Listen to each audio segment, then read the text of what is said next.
Niger, the often overlooked Sahel country, holds immense potential for the future under the leadership of President Kiani. Can his visions and policies propel the region to greatness? This question is gaining attention worldwide amidst recent developments. While political shifts raise concerns about stability and governance, Niger's economic situation remains intact. In this video, we delve into Niger's recent memorandum and Chin's plans for a new military base in Africa. China's influential project diplomacy in Africa started up with landmark constructions such as the African Union headquarters in 2012. These projects showcase China's forward-thinking stance as well as its modernization, boosting its global image. They provide essential tools for shaping opinions and gaining international recognition. Recently, Niger signed a $400 million memorandum with China National Petroleum Corporation, CNPC, facilitating crude oil transportation from the Agdem oil field. The presence of CNPC in Niger dates back to 2011, when it partnered with the Niger government for oil production at Academy. Chinese Ambassador Xie Feng praised the memorandum as a testament to the fruitful operation between the two nations. November last year, CNPC initialized a pipeline project linking Agdem to Benin's port of Cordon, with 15% of the pipeline owned by Niger. Previously, Niger's oil production was limited to a small refinery near Zinder, catering mainly to the domestic fuel market. With the pipeline in operation, production is expected to increase to 110,000 barrels per day. China is said to be known as Niger's second-largest investor, trailing only France. Signs of China's apprehension over Niger's political crisis emerge earlier, prompting Beijing to advise its citizens to leave the country. With the signing of these memorandum, it shows that all is well now. China's substantial investment in Niger, especially in oil and uranium exploration, signifies a steadfast commitment to investment as well as a strategic partnership, irrespective of political unrest.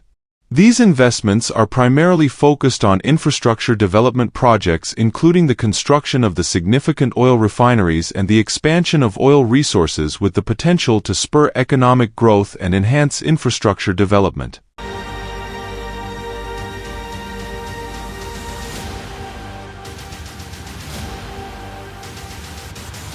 By diversifying partnerships through this memorandum, Niger is aimed at reducing reliance on any single country or region, opening up more opportunities for economic cooperation and development. Just as Russia, China emerges as a competitor to Niger's well-known ally France, promoting themes of non-interference and sovereignty that resonate with Sahelian nations. Given the abundance of natural resources in the Sahel region, including oil, uranium, natural gas, and lithium, it is not surprising that China is very much interested. However, concerns are being raised about China's potential establishment of a second military base in Africa. For about 30 years, Africa has been the first location for Chinese foreign ministers' international trips each year. This year, China's Foreign Minister Wang Yi has visited Tunisia, Egypt, Togo, and Ivory Coast, all of which are coastal nations. Yet amidst speculations of China's second military base in Africa, these countries have not featured prominently in previous analyses. China's one and only current African base, established in Djibouti in 2017, focuses on freedom of navigation and anti-piracy, securing trade corridors and developing alternatives such as the Mozambique-South Africa Road. Initially a resupply facility, it has become a logistics center, supported by 2 brigades of the People's Liberation Army. Djibouti's strategic importance in a good number of foreign bases make it unique. If China is to consider creating another military base in Africa, it aims to avoid the surprises faced in 2011 during the Libyan conflict and in South Sudan, where its citizens and commercial conflicts to where it risks.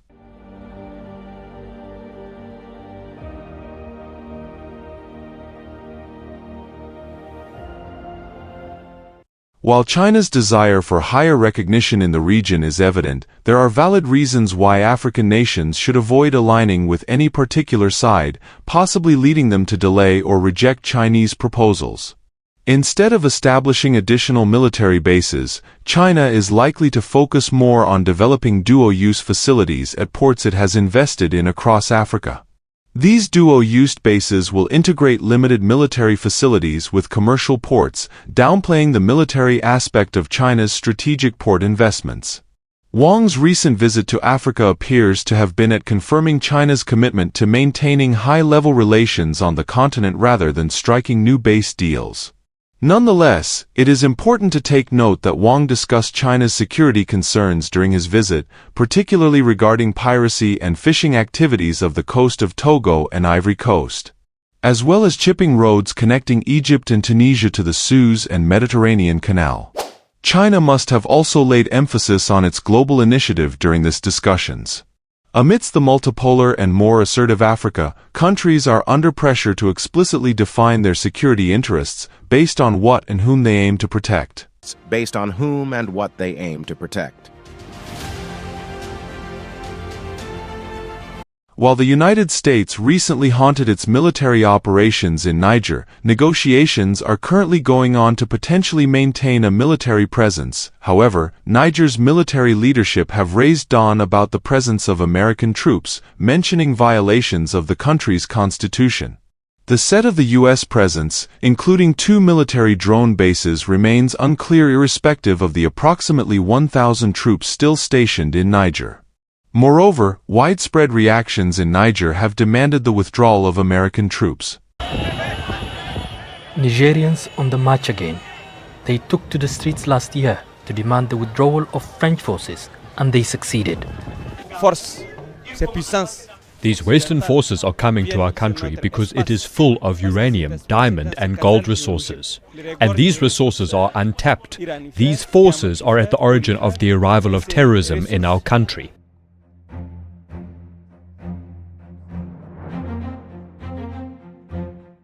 Additionally, Russian military personnel arrived in Niger for provision of equipments and training, indicating an eventual deep military cooperation between the two countries.